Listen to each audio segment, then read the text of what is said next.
All right, so we're going to start off with how to make my gravy. So these are just some of the ingredients that we're going to go over. We have our Parmesan cheese, we have our meats, we have our spices, and of course we have our tomato puree. And of course basil, and one of the most important ingredients in any Italian dish is garlic. One of the first things we're going to take is a whole clove of garlic. Throw it in the microwave for maybe like 10 seconds. What that does, it helps to soften it up, so when you want to break it apart and peel it, it makes it much easier for you. All right?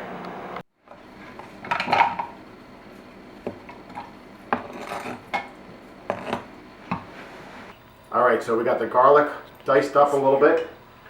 We have a small layer of olive oil in the pan. That's on a very low heat. You don't want to burn the oil off, and more importantly, you don't want to burn the garlic. So we're going to throw the garlic in the pan. Move that around for about 7 or 8 minutes. Keep it covered, making sure that you don't burn the garlic. So what really makes gravy gravy, and how it differentiates from a lot of the sauces that you see out there, is the addition of the meat. All right, so we have some pork ribs. We're going to line the pan with pork ribs on the outside of the bowl. Put about 4 of them in there. We have some sausage, some Italian sausage. We'll put that there.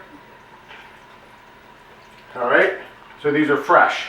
I do have some meatballs, but they're frozen, so we're going to add the meatballs once we put the tomato puree in there. Come on over here, Jules. Take some video of the bottom of that. All right, so we'll let that cook for about 20 minutes or so. You can step on back. We'll let that cook for about 20 minutes or so, and then we'll start adding in all the other ingredients. All right? Okay, so we're about 20 minutes into cooking our meats, again, really, really low.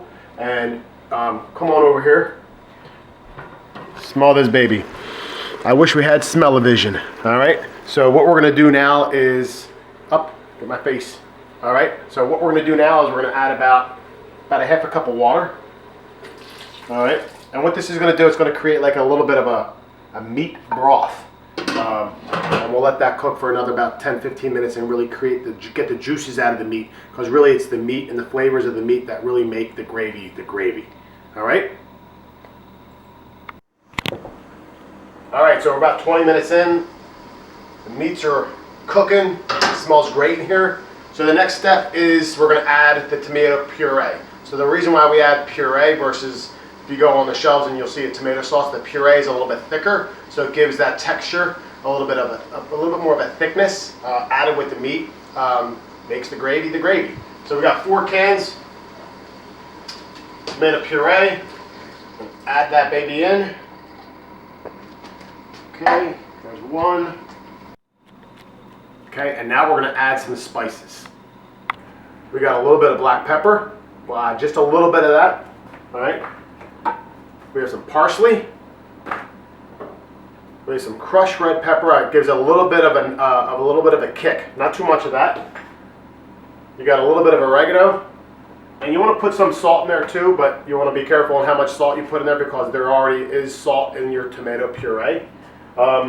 And then one of the old wise tales is we're actually going to put like a very small baby teaspoon of baking soda. So tomato gravy can have a little bit of acid to it, so just to kind of teach you about the acidity of it and how you can kind of get that acid out of there. Some people will put in a whole tomato into it, and that kind of absorbs the acid.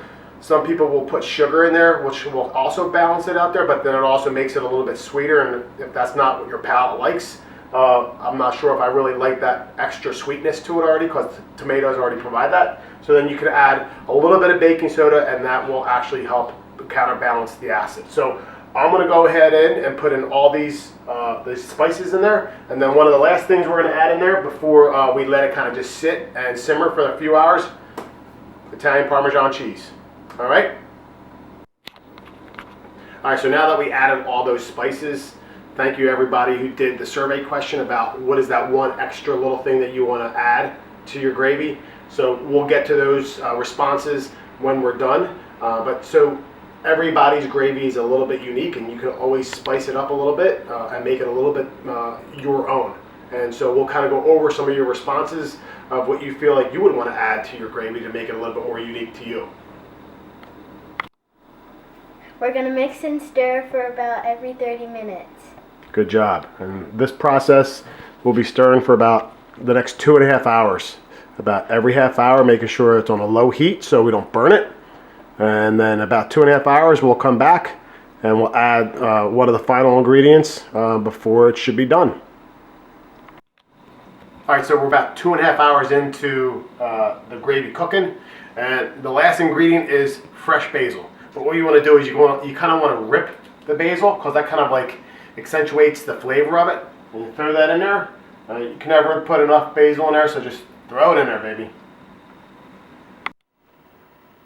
And the final product is Delicious!